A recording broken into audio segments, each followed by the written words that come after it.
groaned as I got pulled out from my peaceful slumber by the familiar sensation of my dog's tongue and his horrid breath washing over my face.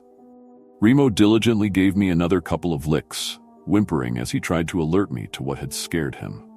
In the background, I could faintly hear a loud, high-pitched beep emitting from my television. It had been left on as I drifted into sleep on the living room couch. "Come on, leave me alone. I'm tired," I mumbled, not fully awake. Remo whimpered again, producing an honest cry of utter fear that finally dragged me into consciousness. All the while, the loud beep rang continuously in the background, ignored by my drowsy mind. "What's wrong?" "Don't tell me you need to go outside," I said. "What time is it even?" I sat up and peered out through the nearest window, being met with little more than utter darkness on the other side. "Are you serious, Remo? It's still dark outside. Why are you like this?" I asked jokingly. But Remo's whimpers continued. His cries weren't an indication that he needed to use the bathroom. It was real, soul-shattering fear. Only once I'd realized that fact did my attention drift over to the beeping television. For a brief moment, I wondered what kind of asshole had designed such an incessant, annoying sound. I instinctively reached for the remote, prepared to turn it off as I noticed the picture displayed. "Emergency Alert System" had been plastered on the screen in big block letters, simple white text on a black background. I froze in place as I tried to comprehend the image before me. It was fractured, with bits and pieces of the entire message appearing to be missing, including who was issuing the message. "Has issued an emergency action notification. This is not a test. Important instructions will follow." With that, the continuous beep turned to a jarring, arrhythmic tone as the picture changed. Now it showed a numbered picture displayed as message 1 out of 4. "Has been subjected to an unforeseen astronomical event," it began. "Within the next 60 minutes, the first object will appear in the sky. The estimated trajectory has determined the following impact locations." The image on the screen changed once more, displaying picture number 2 out of 4. It was a simple map of our town, covered in numerous markers. 2 were placed directly in the center, with 7 more surrounding the outskirts. The map lingered for a minute before changing to the third part. "All citizens are instructed to seek aid in the pre-designated evacuation centers immediately. Refugees are advised to bring food, water, a battery-operated radio, and a source of light. Do not attempt to operate computers, telephones, or tablets. All lines are to be kept clear for emergency. If the sky goes dark, seek shelter immediately, and do not attempt to reach your local evacuation center. For further information, contact your nearest contingency manager." I immediately redirected my attention to the window, displaying a perfectly dark world outside. There didn't appear to be any stars in the sky, leaving little more than absolute darkness. Then I glanced at the clock in my living room, which displayed a distressing time, 1:15 noon. Unless it had broken, it clearly stated that we were in the middle of the day. Yet the world outside was overtaken by night. With fear rising within me, I forced myself to read the fourth and final message displayed on my old television screen. "If you are outside the evacuation radius as the sky turns dark, remain within your home.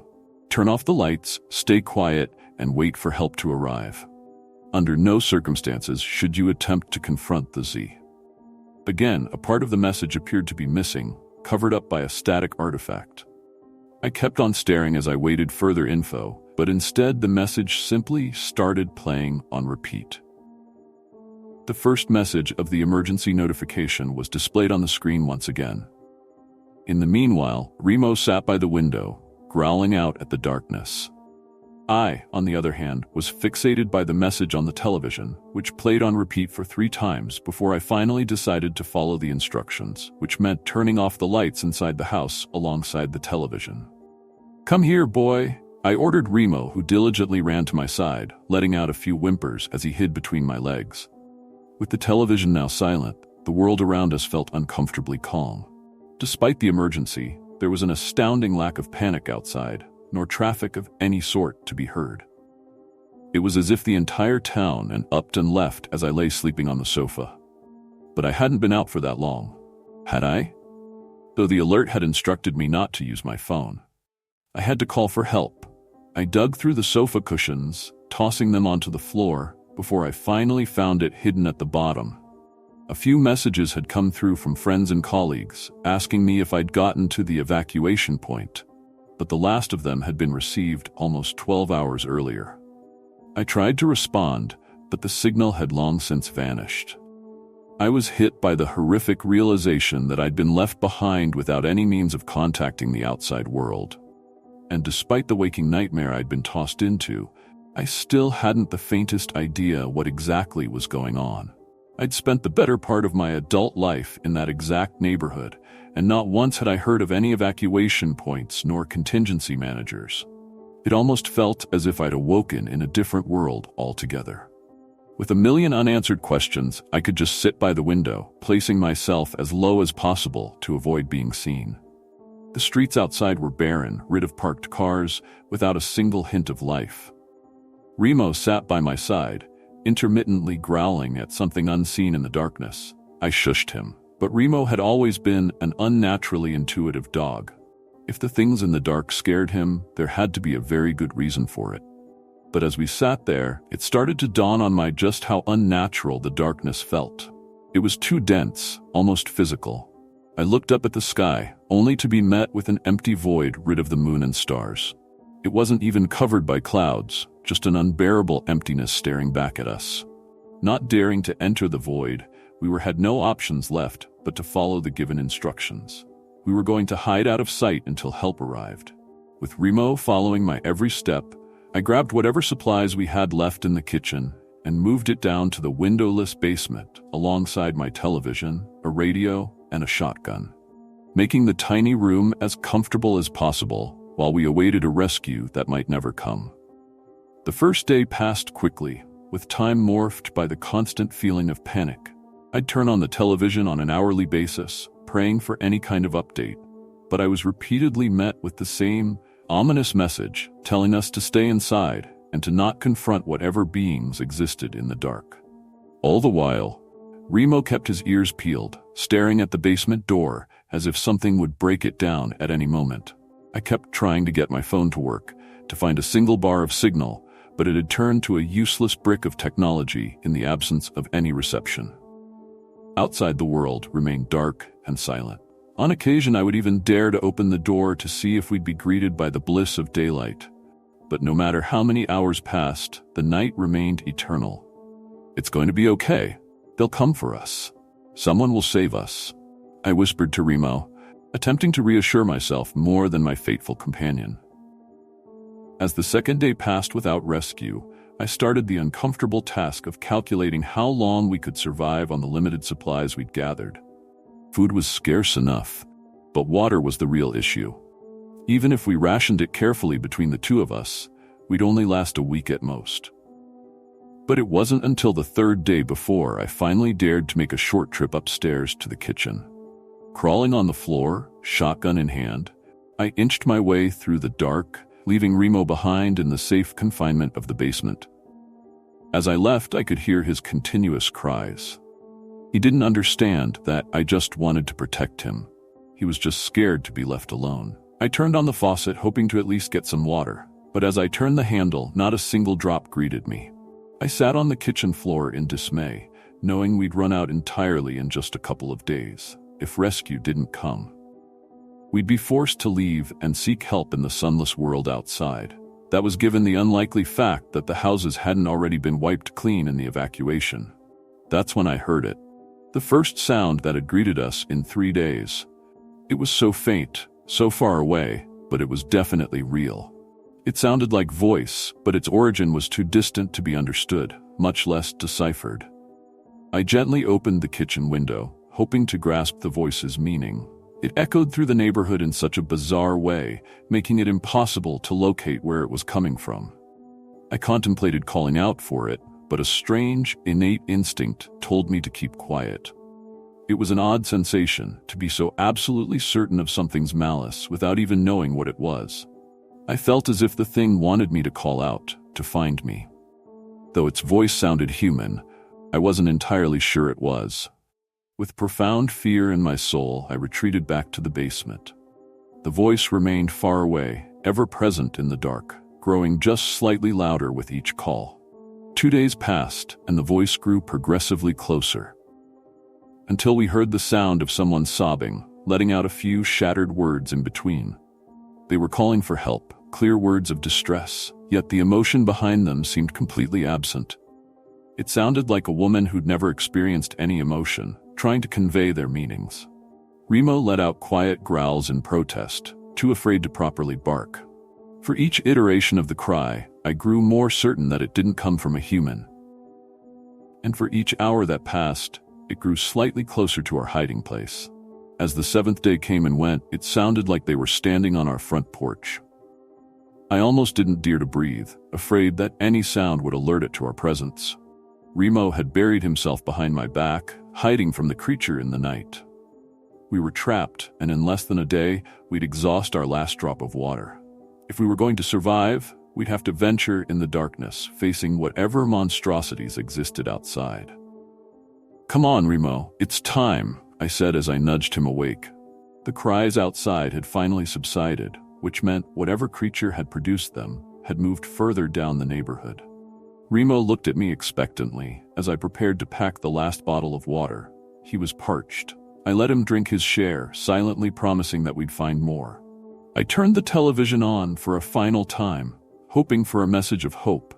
But at that point in time, even the emergency alert had stopped broadcasting, replaced by static, colorful bars. "Looks like no one's coming," I mumbled.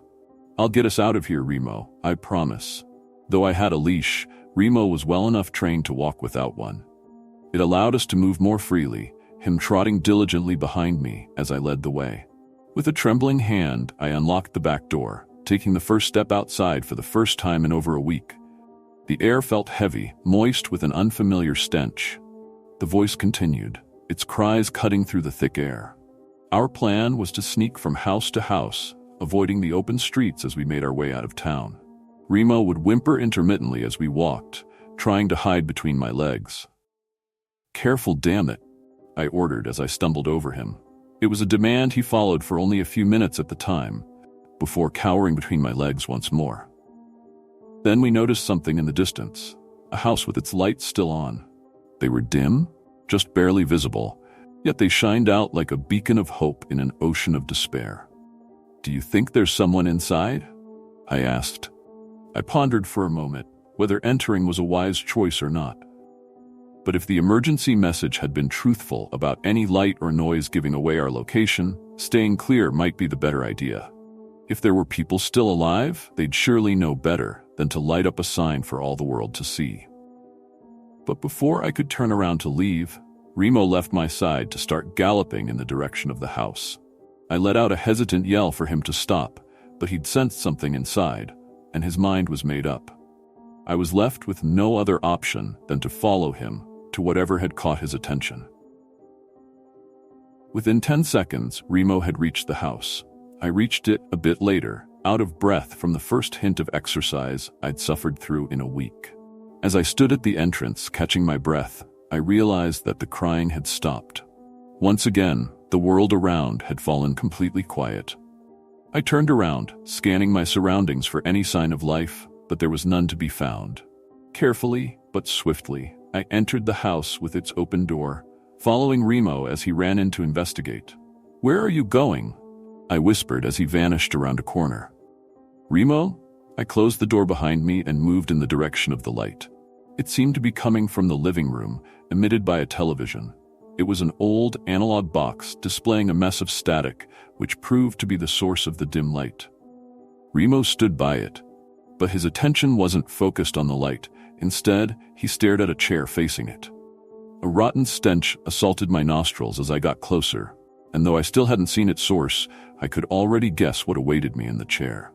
There it was, the remains of a mangled, elderly woman who'd missed the evacuation just like me.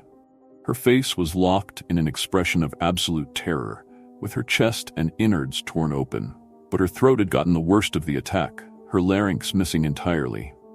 "Oh my God," I gasped. Remo whimpered in front of the old lady. Even he realized something was terribly wrong with the old lady, but he was missing the crucial concept of death required to understand the situation. "There's nothing we can do," I said as I bent down to comfort my dog. "But," I can't have you run off like that again. You get it? I put a leash on him, not willing to risk another dangerous sprint into a strange home. But since we were already there, the least we could do was to gather supplies. We entered the kitchen, only to find most of the cupboards open and raided, possibly by other survivors trapped in town, or maybe the woman herself had tried to stay alive, not realizing her supplies had all but ran out. In the end, we found a couple of bottles of water and some canned soup. Not enough to live off, but it might buy us another day. All right, let's keep move. My words were cut short as something knocked on the front door.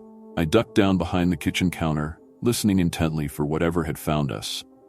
It knocked again, letting out an all too familiar sob. It was the same being that had walked down our street. It must have heard us enter the house, stalking our every step. Another knock followed, hard enough to crack the wood.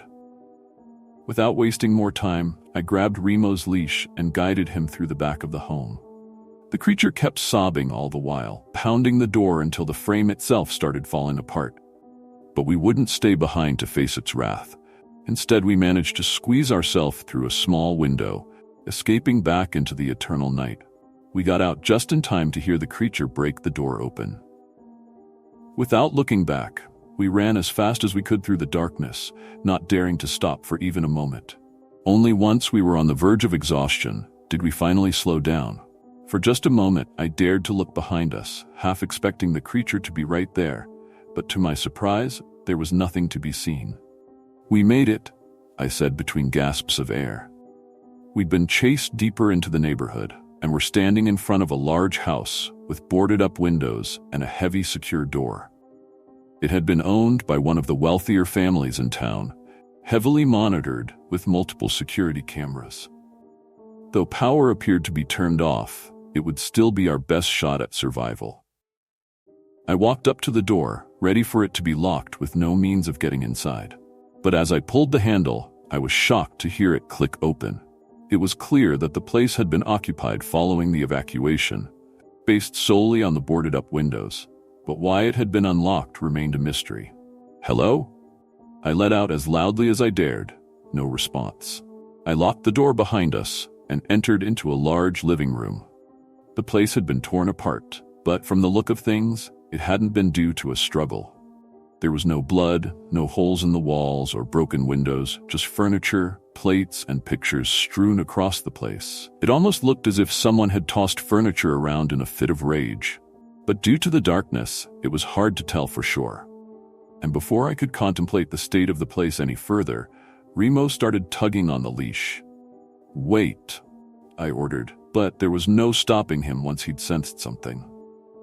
He led me to a set of stairs leading up to the second floor. A dim light could be seen from the top, but other than that, there were no signs of life. "Hey, is there anyone up there?" I asked. Again, I was met with no response. Remo kept pulling me up the steps. They were covered in tiny glass fragments from a broken window high up on the wall. While too small for anyone to fit through, something had shattered it, seemingly from the outside. "Careful with the glass," I told Remo, but he didn't seem to care. As we neared the top, we were once again met with the same foul stench we'd smelled in the last house we entered. Only then did it occur to me why the door had been left open, because the occupants had been murdered. With trepidation in each step, we made our way upstairs. I called out a couple of more times, hoping against all odds that we'd find anyone still alive. Upstairs, there was a narrow hallway with multiple doors lining each side. Only one of them stood open, the one emitting a dim blue light. It led into a small office, which is where we'd find our next victim. He was a middle-aged man sitting dead in the chair with an empty bottle of pills on the desk and a gun still clenched into his dangling dead hand. The cause of death was obvious, a self-inflicted gunshot wound to the temple. But what surprised me even more than his death was the fact that he was sitting in front of a still-running computer. He'd been typing a message before his death, which meant the house still had a power supply. I approached the desk, wondering what thoughts he'd put down before ending his own life. But before I could read it, Remo started pulling on the leash again. He dragged me further down the hallway, into a bedroom that smelled even worse than the office. There, on the bed, lay the mutilated corpse of a woman and a young boy. Like the elderly woman, their throats had been torn open and their larynxes had been removed. They'd been murdered by the creature in the dark, only to be found by their husband and father. In desperate need of answers, we returned to the office. I pried the gun from the man's cold, dead hands, knowing it would be easier to handle in the narrow hallways. Then I started reading the message he'd typed out. We awoke in a world of hell, monsters lurking on every corner. We tried to escape, but they took Dennis. So we decided to hide. Our place was safe. They couldn't have gotten through the door, and we boarded up the windows. We should have been fine, but I forgot about the damn skylight. I thought it was too small for the creatures to get through, but I was wrong. They can shift their shapes to get through any obstacle. We didn't stand a chance. I only survived because I was out looking for supplies. I wish I could have died with my family. I'm so sorry. I love you. I'm not going to let them get me. I won't let them take my voice like they took yours. I'll see you soon. In his sorrow, he must have forgotten to lock the door, or neglected to. Or maybe he just wanted his body to be found so his story could be known. Whatever the case, I doubted anyone else would ever set foot in town. He, like the rest of the dead, would be forgotten by time itself. But that's when I noticed something that should have been impossible, hidden in plain sight. There, on his desktop computer, an internet symbol was displayed proudly. Against all odds, he was still connected to the outside world. Hope arose within me. If I could get a message out to let someone know that there are still survivors in town, maybe they'll send help. I glanced over at the dead man, apologizing to him before gently removing his body from the chair. Then I sat down, ready to type in my plea for help with a detailed description where to find us in our otherwise unknown town. My fingers trembled, but though I definitely had some sort of contact with the rest of the world, there was an uneasy feeling still present within my chest. Something I had read in the man's suicide note. I forgot about the damn skylight. With that, I shot to my feet. It was just in time to hear a sound coming from down the hall. Nothing more than a faint chuckle could be heard, taking the voice of a young boy. The creature that had killed the family was still inside the house, and it knew we were there. As I went to grab the gun from the desk, I let Remo's leash slip. I ordered him to stay put, but he'd already rushed off in the direction of the creature. He barked angrily as he vanished around the corner, ready to face any threat to keep me safe.